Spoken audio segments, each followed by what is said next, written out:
नमस्कार, आदाब, सत श्री अकाल। दोस्तों, स्वागत है आप सबका मेरे YouTube चैनल स्वप्निल जंक्शन पर और मैं आशा करता हूं कि आप सभी स्वस्थ और सुरक्षित होंगे। दोस्तों, आप सबको प्रधानमंत्री नरेंद्र मोदी जी का वो संबोधन जरूर याद होगा जिसमें उन्होंने जिक्र इस बात का किया था कि देश के प्रत्येक नागरिक को, या मैं यूं कहूं कि देश को ही आत्मनिर्भर बना देना है, यानी प्रत्येक नागरिक को सेल्फ रिलायंट बना देना है, इतना सक्षम कर देना है कि वो दूसरे नागरिक के ओर देखे ही ना अपनी बुनियादी जरूरतों को पूरा करने के लिए।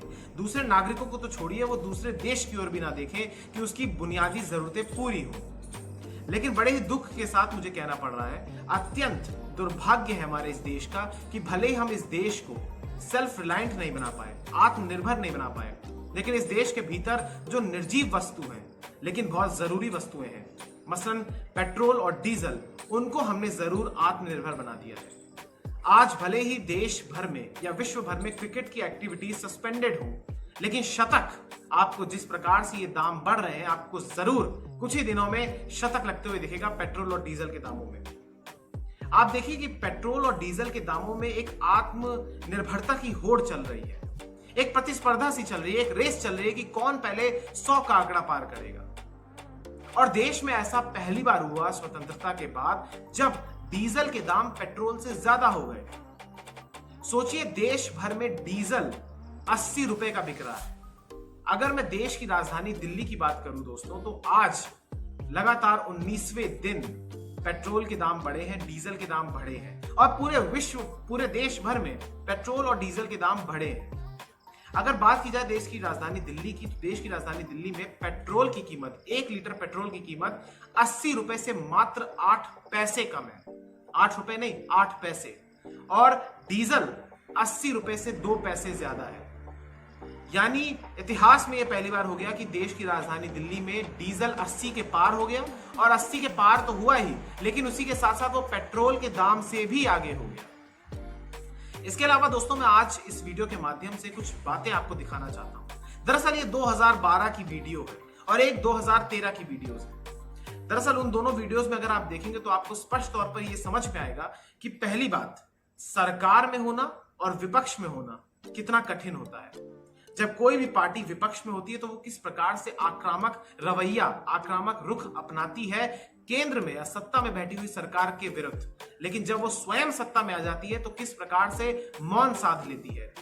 तब मौन साध लेती है जब वो जेब कतर देती है, जेब में सेंध लगा देती है उसी आम आदमी की जिस आम आदमी ने उसको वोट दिया होता है। तो सबसे पहले आप जरा ये वर्ष 2012 का बयान सुनिए प्रधानमंत्री नरेंद्र मोदी जी का, कि किस प्रकार से वो आक्रामक रुख अपना रहे हैं तब की तत्कालीन यूपीए सरकार के खिलाफ, और प्रधानमंत्री जो पूर्व प्रधानमंत्री थे डॉक्टर मनमोहन सिंह जी के खिलाफ। जरा ये वीडियो देखिए, इसके बाद चर्चा को आगे बढ़ाते हैं। कुछ ही घंटों में उन्होंने देश में जिस प्रकार से पेट्रोल के दाम बढ़ा दिए, ये दिल्ली सरकार की शासन चलाने की नाकामयाबी का जीता जागता सबूत है। देश की जनता के अंदर भारी आक्रोश है और इसके कारण और भी चीजों पर बहुत बड़ा बोझ होने वाला है, सरकार पर भी बहुत बड़ा बोझ होने वाला है। मैं आशा करूंगा कि प्रधानमंत्री जी देश की स्थिति को गंभीरता से ले और पेट्रोल के दाम बढ़ाए हैं उसको वापस करें। तो देखा ना आपने दोस्तों कि किस प्रकार से तब के मुख्यमंत्री गुजरात के और वर्तमान में प्रधानमंत्री नरेंद्र मोदी जी किस प्रकार से केंद्र सरकार के ऊपर आलोचनात्मक रवैया अपना रहे हैं, किस प्रकार से वो कड़े शब्दों में आलोचना कर रहे हैं पेट्रोल और डीजल के दाम बढ़ने पर। लेकिन क्या आपने ये सोचा है दोस्तों कि जिस प्रकार से बड़े बड़े नारों के साथ, बड़े बड़े जुमलों के साथ ये सरकार वर्ष 2014 में सत्ता पर काबिज हुई थी, क्या उन वादों को इन्होंने पूरा किया? मुझे आज वो पोस्टर याद आता है दोस्तों जिसमें लिखा हुआ था कि बहुत हुई महंगाई की मार, अब की बार मोदी सरकार। तो आज इस समय जब सरकार के इसी कार्यकाल में जब पेट्रोल और डीजल के दाम बढ़ रहे हैं, और वो भी तब जब महामारी का समय है, जब लोगों के पास समस्याएं अधिक हैं, जीवन बचाने की समस्याएं अधिक हैं, ऐसे समय में उनकी जेब काटी जा रही है, आम आदमी का तेल निकाला जा रहा है तेल के दाम बढ़ाते वक्त। इसके अलावा दोस्तों, आम आदमी का खून पसीने की कमाई, जो बचत थी, जो सेविंग्स थी, उस पर भी सरकार की नजर है। और हम इसको इस बात पे नहीं छोड़ सकते कि ये तेल कंपनियां रोज सुबह सुबह 6 बजे दाम बढ़ा देती हैं, तो हमें सरकार से नहीं पूछना भाई हमने वोट सरकार को दिया है। लोकतंत्र में यह व्यवस्था है कि हम एज अ नागरिक, प्रत्येक नागरिक के पास ये अधिकार है कि वो सरकार से सवाल कर सकता है। ये हमारा लोकतांत्रिक अधिकार है। लेकिन सरकार किस प्रकार से मौन धारण की हुई है, इस पर मुझे आश्चर्य हो रहा है। और वो सरकार मौन धारण की हुई है जो कि लगातार रोजाना छोटे छोटे विपक्ष के बेतुके सवालों पर भी अगले दिन आ जाती है बचाव करने। लेकिन इतना बड़ा मसला, उस पर कोई बात नहीं हो रही। इसके अलावा दोस्तों, आप जरा एक और केंद्रीय मंत्री जो कि वर्तमान में है, इस समय वो उनका जो पोर्टफोलियो है वो है केंद्रीय कपड़ा मंत्री, और वो महिला एवं बाल विकास मंत्रालय भी संभालती है। और 2013 की ये वीडियो है दोस्तों, जरा देखिए कि श्रीमती स्मृति ईरानी जी किस प्रकार से सरकार के खिलाफ आलोचनात्मक रवैये को अपना रखा है। जरा एक बार देखिए, फिर आगे चर्चा करते हैं। देश की जनता ये पूछ रही है कि प्रधानमंत्री ने देश की संसद में आश्वासन दिया था कि 100 दिन में महंगाई को कम करेंगे। फिर बार बार करीबन 17 से 18 बार प्रधानमंत्री के कार्यालय ने और कांग्रेस की सरकार ने पेट्रोल और डीजल के दाम क्यों बढ़ाए? तो दोस्तों, आपने देखा कि किस प्रकार से माननीय केंद्रीय मंत्री जी, वर्तमान की बात कर रहा हूं मैं, किस प्रकार से उस समय आलोचनात्मक रवैया अपना रखा है।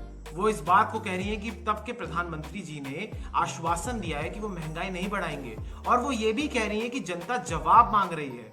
लेकिन क्या इस समय जनता आपसे उत्तर नहीं मांग रही है? क्या वो जनता अगर आंदोलन नहीं कर रही है बड़े पैमाने पर, तो क्या इसका यह अर्थ है कि जनता को खामोशी के साथ आप उनकी जेब कतरें? क्या यह है लोकतंत्र में सरकार का देश के प्रति या देश के नागरिकों के प्रति रवैया? कौन आखिर जवाब दे होगा इस समय?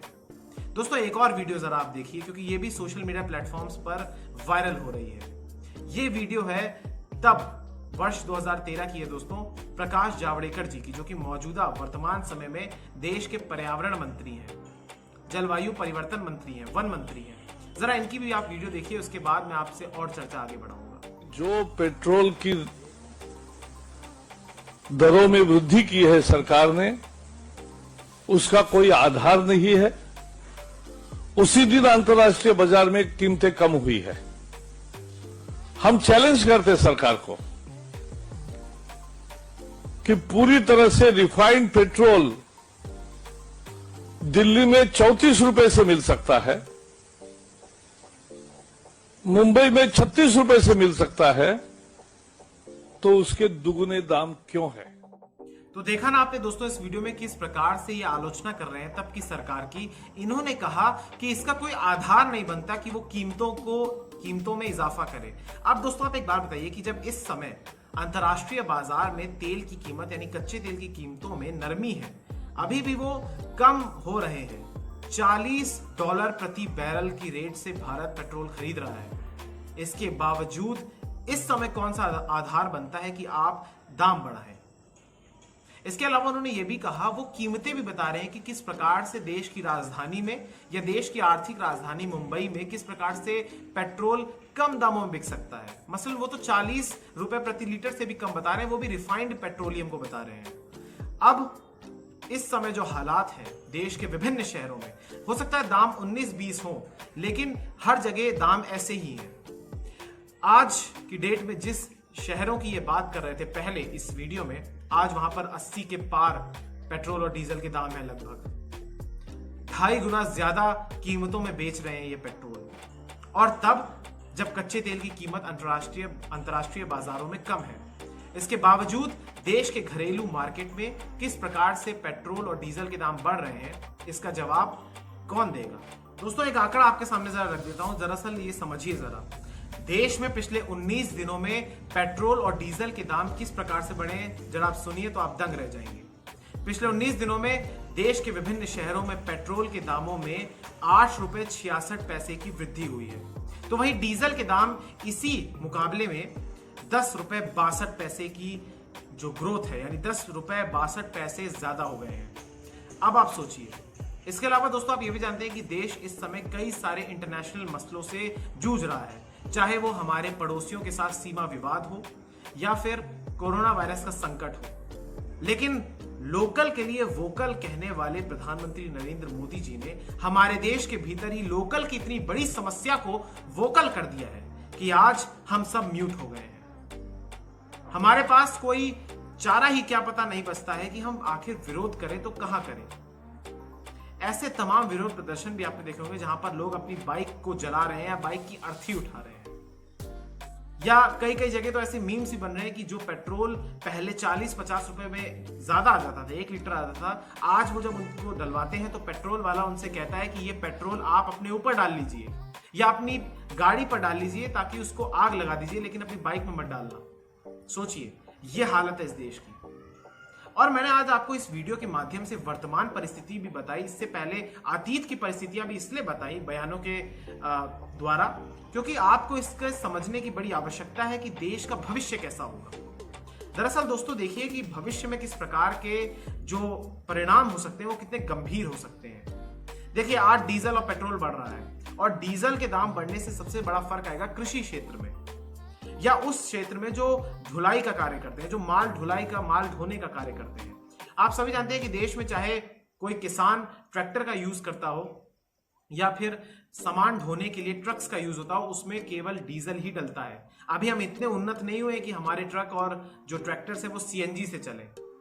ऐसे में जब डीजल के दाम बढ़ेंगे तो उसी के डायरेक्टली प्रोपोर्शनल सब्जियों के दाम बढ़ेंगे, इसके अलावा फलों के दाम बढ़ेंगे, इसके अलावा महंगाई भी बढ़ेगी, क्योंकि जब ट्रांसपोर्टेशन महंगा होगा तो उसका रिलेशन, उसका जो इम्पैक्ट है वो चीजों पे आता रहेगा। तो आप ये मान के चलिए कि आने वाले समय में केवल पेट्रोल और डीजल ही महंगा नहीं होगा, बल्कि हो सकता है वस्तुएं भी महंगी हो जाएं। और क्या आम आदमी त्रस्त नहीं होगा, क्योंकि देश में प्रति व्यक्ति आय तो नहीं बढ़ रही है। अब मुझे एक बात और मैं व्यंग्यात्मक रूप पर ये पूछना चाह रहा हूं दोस्तों कि क्या ये पैसा, जो एक्स्ट्रा पैसा सरकारें हमसे ले रही हैं आम आदमी से, क्या वो संसद भवन को बनाने में उपयोग किया जाएगा, नए संसद भवन को बनाने में, या फिर ये देश के पर्यावरण को बचाने की दिशा में इस तरीके के कदम उठा रहे हैं कि पेट्रोल के दाम बढ़ा दो, डीजल के दाम बढ़ा दो ताकि लोग साइकिल के दौर पे लौट आए और पर्यावरण भी बच जाए, या फिर ये सोच रहे हैं कि जो लोग पेट्रोल की कालाबाजारी करते हैं उस पर कमीशन लेते हैं एक्स्ट्रा, डीजल पर एक्स्ट्रा, क्या उनको ये सहूलियत और प्रदान कर रहे हैं, वो भी आम आदमी को शोषण करके? ये कड़े सवाल है दोस्तों, ये सोचने की आवश्यकता है। 19 दिन हो गए दोस्तों, बहुत जल्द कुछ और दिन भी हो जाएंगे जब ये दाम ऐसे ही बढ़ते जाएंगे, कभी 14 पैसे, कभी 16 पैसे, कभी 30 पैसे, और करते करते ये 10 रुपए और 8 रुपए से ज्यादा हो गया है। बहुत दुर्भाग्यपूर्ण स्थिति है दोस्तों, बहुत दुर्भाग्यपूर्ण स्थिति है। यकीनन हो सकता है कि अभी तो राज्य भी अपना वैट इस पर लगाए, तब जाके क्या होगा मुझे नहीं समझ में आ रहा।